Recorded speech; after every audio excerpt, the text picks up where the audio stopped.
हाय, आपके साथ मैं हूँ Surabhi Sharma. India TV YouTube channel subscribe करिए, बेल आइकन दबाएं। दिल्ली के मुख्यमंत्री अरविंद केजरीवाल ने भी अभी एक ट्वीट किया है। उन्होंने लिखा है कि दिल्ली में ऑक्सीजन की भारी किल्लत है। दिल्ली के कुछ अस्पतालों में अब सिर्फ चंद घंटों की ऑक्सीजन बाकी है। ये अभी के हालात बयां कर रहे हैं अरविंद केजरीवाल मुख्यमंत्री। वो कह रहे हैं कि केंद्र सरकार तुरंत ऑक्सीजन मुहैया कराए। इससे पहले मनीष सिसोदिया उप मुख्यमंत्री हैं, वो भी थोड़ी देर पहले ये कह चुके हैं कि जिन राज्यों से दिल्ली को ऑक्सीजन आ रही है वहां पर ऑक्सीजन को रास्ते में रोक लिया जा रहा है और ऐसे में केंद्र को दखल देना पड़ेगा, वरना राज्यों के बीच अराजकता की स्थिति बन जाएगी। इसके अलावा महाराष्ट्र भी ये कह चुका है कि ऑक्सीजन की भारी कमी को देखते हुए कल रात 8 बजे से पूरे राज्य में लॉकडाउन लग सकता है। उद्धव ठाकरे खुद इसका ऐलान कर सकते हैं, ये वहां के मंत्री ने अब से थोड़ी देर पहले कहा। हेल्थ मिनिस्टर राजेश टोपे ने बताया कि उद्धव ठाकरे खुद संपूर्ण लॉकडाउन का ऐलान करेंगे। मंत्रिमंडल ने आज बहुत ही सीरियसली सभी मंत्रिमंडल के सीनियर सभी सदस्यों ने, यानी हर एक सदस्य ने एक बहुत ही सीरियस मांग माननीय मुख्यमंत्री जी से भी की कि सीरियस लॉकडाउन की ज़रूरत है।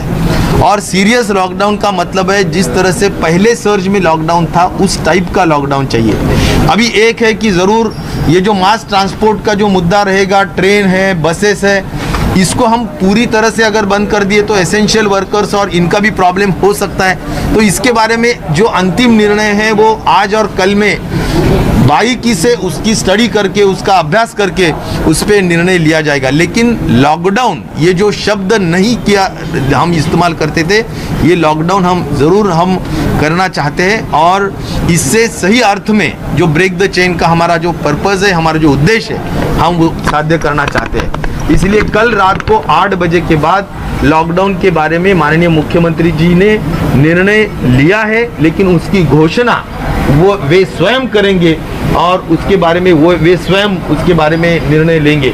मंत्रिमंडल ने उनके ऊपर पूरा सौंपा है, लेकिन मंत्रिमंडल ने एकजुट होकर एक ही मांग की है कि लॉकडाउन बहुत स्ट्रिक्टली होना चाहिए। नंबर 2, इसमें वैक्सीन के हद तक बहुत ज़ोरों से मांग हुई कि वैक्सीन जिस तरह से यूनाइटेड किंगडम में आज 60% यूनाइटेड किंगडम इंग्लैंड आज वैक्सीनेट हुआ है और इसीलिए वहाँ पर जो पॉजिटिव केसेस आ रहे हैं वो भी बहुत कम हो गए हैं और मृत्यु 1 या 2 हो रहे हैं। इसका मतलब एक ही है कि उन्होंने 3 महीने लॉकडाउन रखा और बहुत बड़े पैमाने पे वैक्सीनेशन किया।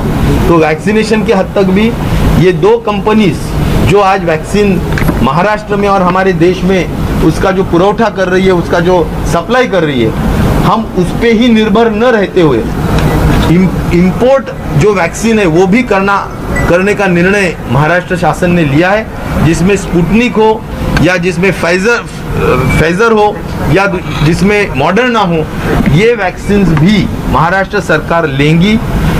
अगर ज़रूरत पड़ती है तो कुछ डेवलपमेंट के फंड्स डाइवर्ट करके फाइनेंस मिनिस्टर और हमारे उप मुख्यमंत्री जी ने भी वहाँ पर बहुत स्पष्टता से कहा कि हम बाकी काम बाजू रखेंगे, लेकिन सबसे ज़्यादा अहमियत, सबसे ज़्यादा इम्पोर्टेंस हम वैक्सीनेशन को देंगे।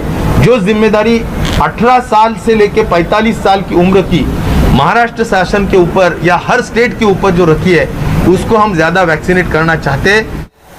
राजेश टोपे स्वास्थ्य मंत्री है महाराष्ट्र के, वो कह रहे हैं कि मुख्यमंत्री ऐलान कर सकते हैं संपूर्ण लॉकडाउन का। महाराष्ट्र के मंत्रिमंडल ने इसकी एक सुर में मांग उठाई है, अंतिम फैसला मुख्यमंत्री को करना है। दिल्ली की सरकार कह रही है कुछ घंटों की ऑक्सीजन बाकी है दिल्ली के अस्पतालों में।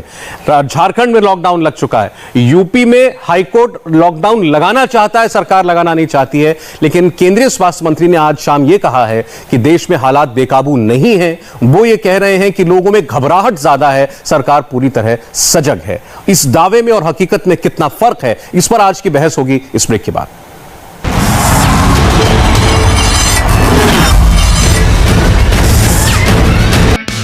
हाय, आई एम सुरभि शर्मा। खबरों से अपडेट रहने के लिए India TV YouTube channel subscribe करिए, साथ में बेल आइकन जरूर दबाएं। जुड़े रहें इंडिया टीवी के साथ।